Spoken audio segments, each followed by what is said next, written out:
Hello, hello, hello, Lock family. As I told you, I'm going to get a little bit more vloggy with you guys during this Black owned birthday tour that I'm doing. For this video, I got a chance to sit down with By the Block Black and talk to them about real estate, investing, being a first-time home buyer, your finances, what to look for, do's and don'ts when it comes to buying your a home for the first time, or even getting into and digging into being an investor and a homeowner and leasing your home out, whether you want to live in it or if you want to live in it. So take a look, get out your pen and paper because they're dropping knowledge, dropping facts and good tips and pointers for us all.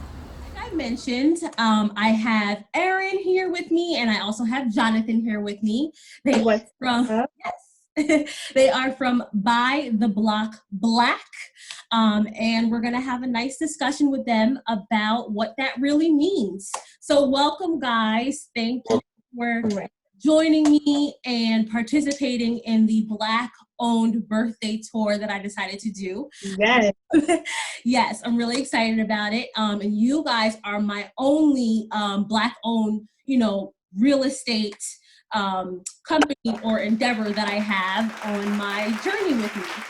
So we can dive right in if you guys are ready. Okay. And I'd like for you guys to first, kind of tell everybody what By the Block Black is, who you are, and what it's about. We know it's a tongue twister. It is. It's very intentional, and we name it with great purpose. Because that's exactly what it is, and what we're doing is buying the block black and back at the same time. You want to talk a little bit about that? Yeah, I mean, so we decided that, as the world is a crazy place, and gentrification is happening in every major city. People really want to get into the major cities, and right now, those are the places where black people have owned for years. Yeah. And we feel like, from us, it's time for us to us as Black people to take back ownership of what we've lost, take back ownership in our lives, with real estate, with business, in whatever capacity that you really, see yourself owning. So we decided that the black or taking back was our real estate journey, and we want to be able to own the block.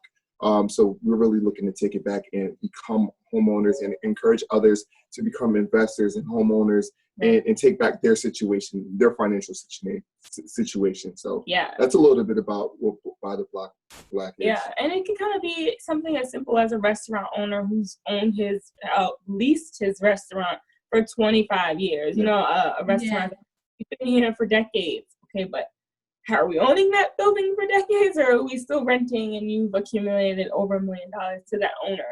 So it's just buying back what we started or what we own. Yeah.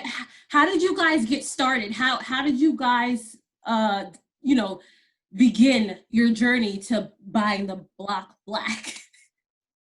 Good. Yeah, so we decided that about a year ago during this time, we were sitting down on the couch and we were renting in Boston. And if you don't know anything about Boston, Boston's rent is really expensive. So we were in a subset of Boston. Well, not really. It's like a town over. And we were paying $2,000 a month to live in a one-bedroom, 750 square feet apartment.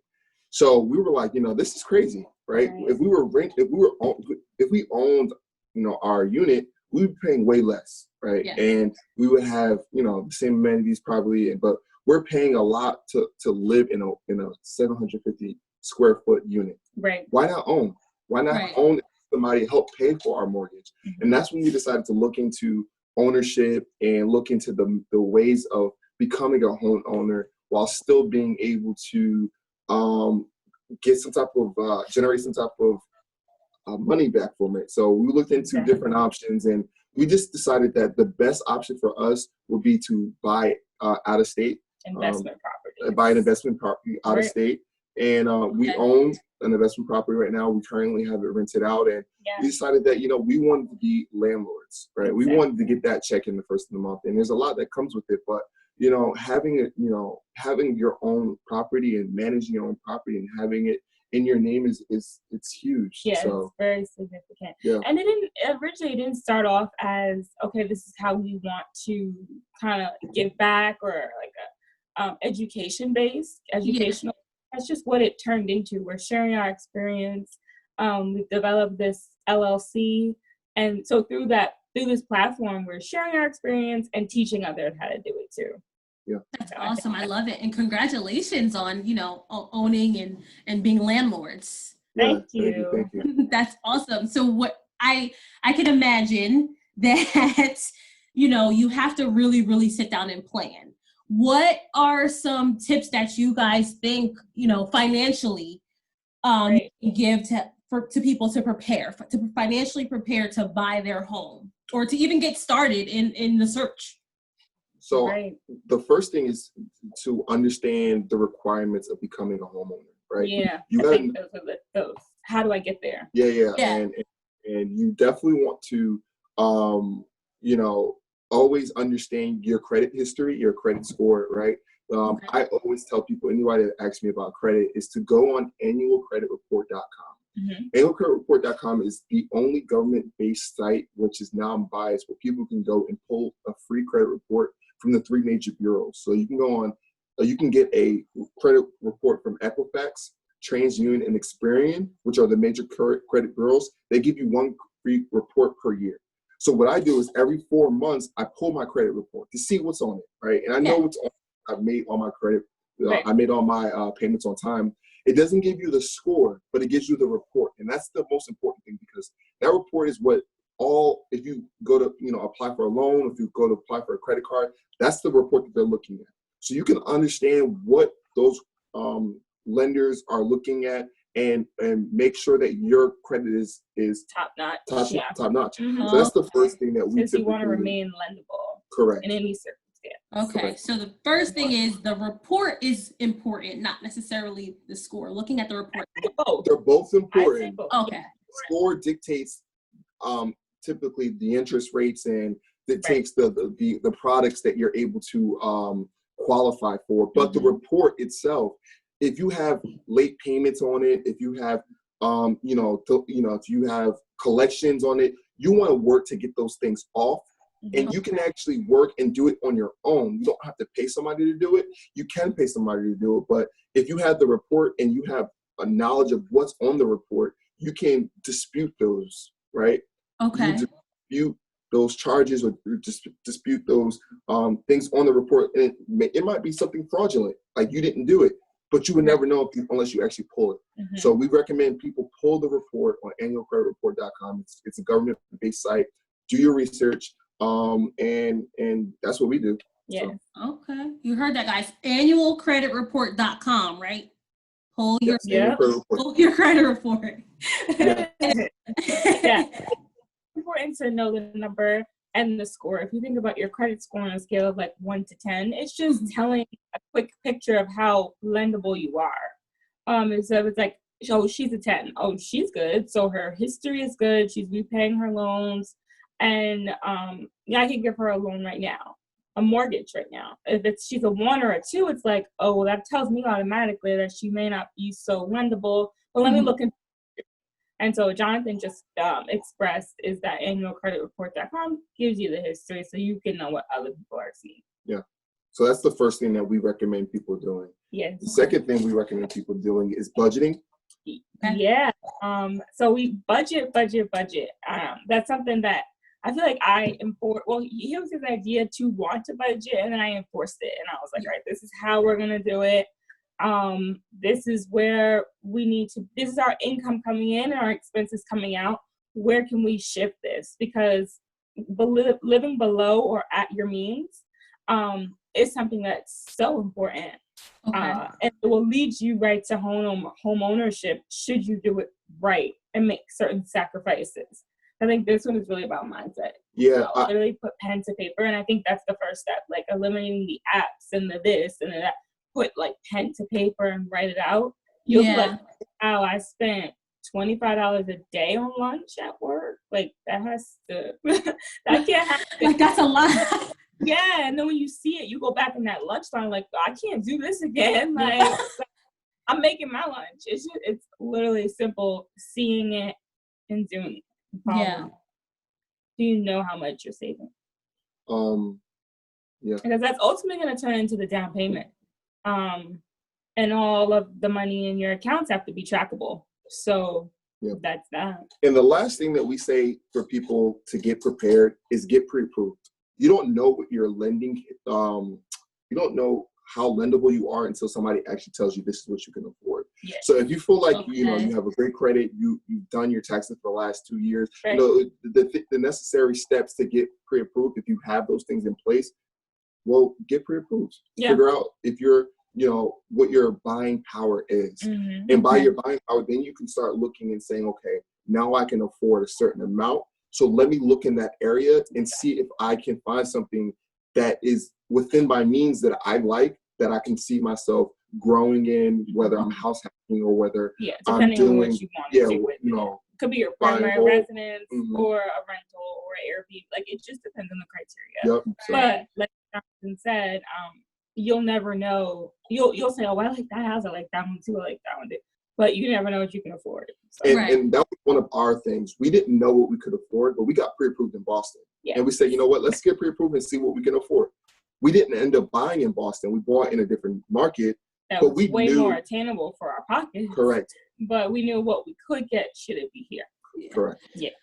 So that's interesting. You said that you got pre-approved in Boston, but you ended up buying elsewhere. Now, the process of getting pre-approved, can that harm your credit or not? It's a hard It hit. is so hard. It's a hard hit. I hit, definitely would consult with a lender or person that's experienced. It is a hard hit on your And credit. I do see it there like twice. Yeah. So But it was Yeah. for us, right? And this is our take. It was worth it to kind of wake us up to understand, okay, what market do we want to buy in? Are we buying in okay. Boston? Okay, Right. we have this amount. We have this amount that we can afford. Boston's market is telling us if we wanted to buy what we want, we need $300,000 more.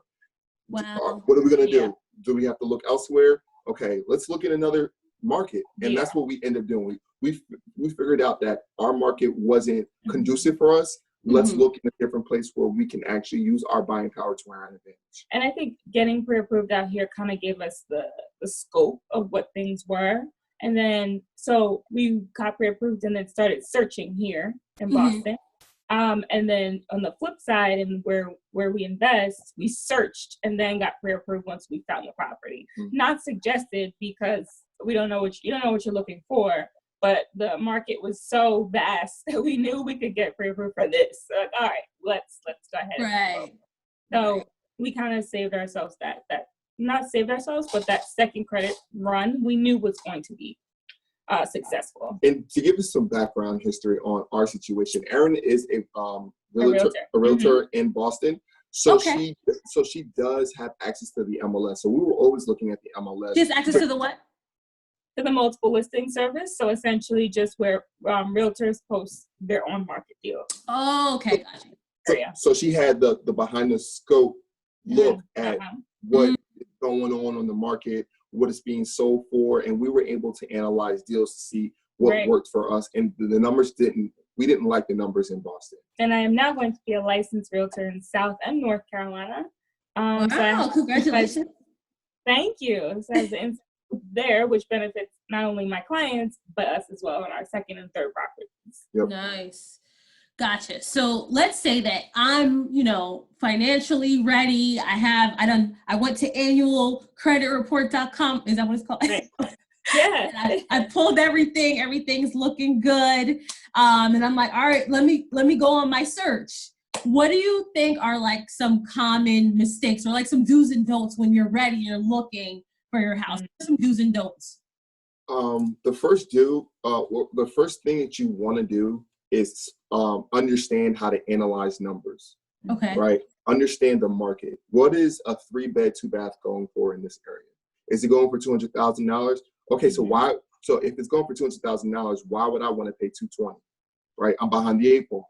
Right? I don't have any equity in this home. I would really want to pay 170, right? I have $30,000 worth of equity in this house. If I $30,000, it gives me a nice little cushion to be able to do what I need to do with it. If I wanted to refinance, pull out equity of the house, I can do that. And that's what we did. We found a home with equity, right? And we're able to, we have flexibility with the home. So one thing I would definitely do is look at the numbers, analyze the numbers, make sure that, you know, if you're looking at a property, right, how much would you pay for it?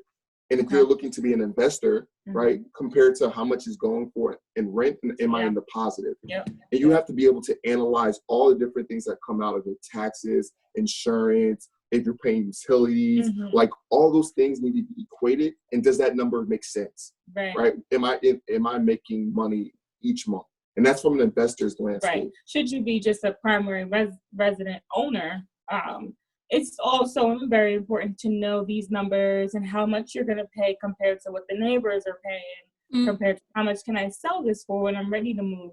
Not so much how much you're going to profit each month, because you're just simply going to live there. But it's important to know the aspects of what you're investing into, because at the end of the day, it's all investment. As a homeowner or someone who's going to live there, I say your real estate agent can help you out a lot in that point. And it's all about finding the right agent. But you know a little bit and doing your homework helps. And also understand if this property needs work, right? Some people think that it's okay to just put a lot of money into your property, but like, you got to know if those numbers make sense for you to put that amount of work in. Will you still be in the green when it comes to the equity? Will that increase? Will that increase the worth of this property based off of what's been sold and what's been bought in the surrounding area within the last 3 to 6 months? So there's things that you should really get to know and understand as during the home buying process. Right. Another thing that we stress, if you're going to become an investor, please, this is huge, this is really big, get a mentor. This is not a process where you can just do it as you like, as is. You need somebody to hold your hand through this process. We have a mentor who happens to be Aaron's dad. He has his mortgage license, he has an inspection license, as well as a real estate license. So, and he's been in the investment game for quite a while. So he understands real estate. He understands the nuance that go on. And he was able to really walk us through this process and connect us with people and build a team. Done, Yeah, we built a team in that market, right? We have a team. We have, if our floor needs to get done, we have somebody to do our floor. That's affordable, right? We have somebody to, we have a carpenter that can knock it out. We have a handyman, right? We have a team in place. We have a lender. We have, you know, it's more than just, you know, the little, like you need a team. It's more than just getting through the process. Like, all right, now we own the home. How can we, you know, be resourceful? Correct. So I think that's what we strongly encourage. What were you going to say? So just to be clear, when you're saying get a mentor, that's outside of your real estate agent. As an investor, it can be, yes. We don't recommend your mentor being your real estate agent unless that person is well versed in investments, your type of strategy. But you got to also understand that real estate agent's job is to get you in a home. Right. So they correct. To your situation. Correct. You want somebody outside of that situation, kind of guiding you through that process, making sure that you're doing that he can probably run the numbers with you. Right. He understands that market. He's probably been in that market for quite a while, and he has connections with, you know, hard money lenders. He has connections with wholesalers, people that actually specialize in investing and things like that. And he can connect you with those people and help you walk you through that process of becoming an investor or just becoming a homeowner. You know? But a realtor like myself can do both. So there are people out there like that. Okay. I'm very keen on the investment strategies, but I can also literally help you find the home, whether it be your primary residence or your investment property. Yeah. So it depends. It depends. Okay, gotcha. Now, thank you for clarifying that, because I'm like, if I have a real estate agent, isn't that person helping me? But I understand the difference in the clarity now. Thing that I'm going to say as a if you're looking to become an investor, my recommendation is to do a strategy called house hacking. House hacking? House hacking, right? As what the concept is essentially, you buy a home with hopefully it's a multi-family unit, right? You can house hack with a single family as well, but you buy a home. Like 2 homes. They're one building with 2 homes or 3 homes. Yeah.